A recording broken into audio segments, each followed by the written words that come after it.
Hey, I remember your first appearance on this field was at that camp a couple years ago, wasn't it? Yep. How- The whiteout camp. Yeah.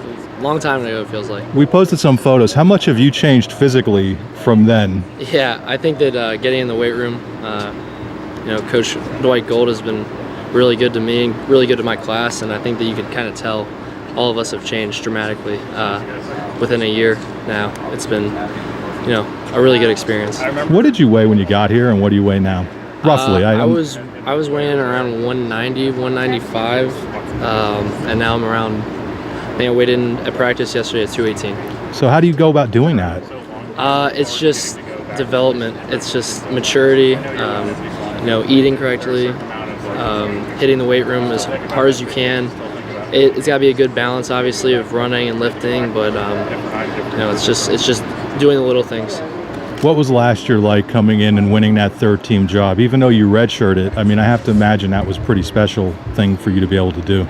I mean, for me, it was just, grow as much as I could. And, I earned the spot, and I was happy about that. But, Coach Franklin always talks about know your role. And even if you're not happy with it at the time, you just got to contribute as much as you can. That was kind of my mantra. And what I'm doing right now is just, I know my role. I know where I'm at right now. You're not always happy with it, but you just got to keep on pushing, learning from these quarterbacks. Trace and Tommy are really great quarterbacks, and I have a lot to learn from them still. And I think my redshirt year was a great year to just learn from them as much as I could. So when you say you know your role, what is your role? Right now, it's third string quarterback for Penn State football. I was talking to Coach about holding maybe, so maybe get in there. We don't know. Have you done that before? No, I've never held before. So I've been practicing a little bit with a couple of long snappers. Nothing's decided there yet, but that's probably my role right now. Is just keep working, keep learning from these guys, and see where I end up. You also have to be ready, though. How much of a challenge is that to be ready to have to play on a moment's notice when maybe you might go a couple weeks with no snaps? Yeah, I don't think it's really as much of a challenge because Coach always talks about, you have to prepare each week like you're the starting quarterback. It doesn't matter where you are on the depth chart. You could be last on the depth chart or first on the depth chart. It doesn't really matter because everyone has to be prepared for the week. So that's really what last year I tried to do, and especially this year. I'm gonna each week I'm gonna prepare like I'm the starting quarterback. And I think that helps a lot of the guys. If an injury happens, you're ready because all these guys are really prepared throughout the week, no matter where they are on the depth chart. So that's probably the biggest thing. Now, Coach Franklin told us how you hurt your hand last year. Are you willing to share that story, or? Yeah, I guess he kind of talked about it already. He did.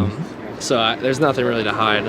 I kind of just got a little angry in the weight room. I pride myself on my competitive nature, but it kind of got the best of me this time. And I just let my anger out on a bench press. What was the specific competition? It was actually doing these hurdles, jumping over hurdles. Like a 2-foot jump? Or? Yeah, it was pretty high, but I just missed it. And it was early in the morning. I was kind of angry at myself, and I just let my anger out in the wrong place. You learn a lot, and that was definitely one of the bigger learning moments for me last year. It's just, even when you have this competitive nature and you really want to win, you really want to do all this, you have to hone it because it can hurt you, literally and physically. A couple other things. I've seen you working at almost every camp. That looks like something you really enjoy. I know I don't want to begrudge anybody who goes just to pick up a couple bucks, but you get into it. I mean, it seems as if you're having some fun out there. Yeah. Honestly, I actually have always wanted to be a head football coach one day. So I actually in high school coached quarterbacks as well. I've always really enjoyed coaching the little things of quarterback especially, but all across the field. I really love the game, and I've always have, and it's only grown since I've been in college. So every time I get to be out on the field with the campers, because I also was just there.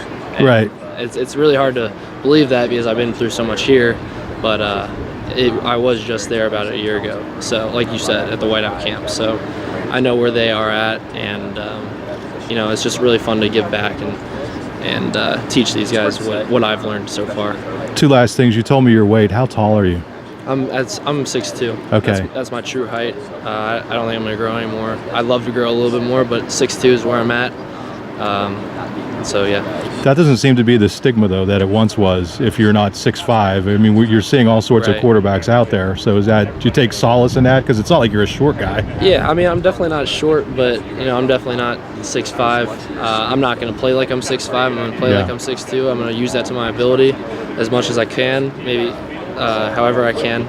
And a lot of guys, get down about their height. It's really, you just got to embrace it. What are you going to do, right? Yeah, you can't blame your parents. You can't do anything like that. So I'm just going to do whatever I can at 6'2", and be the best quarterback I can be.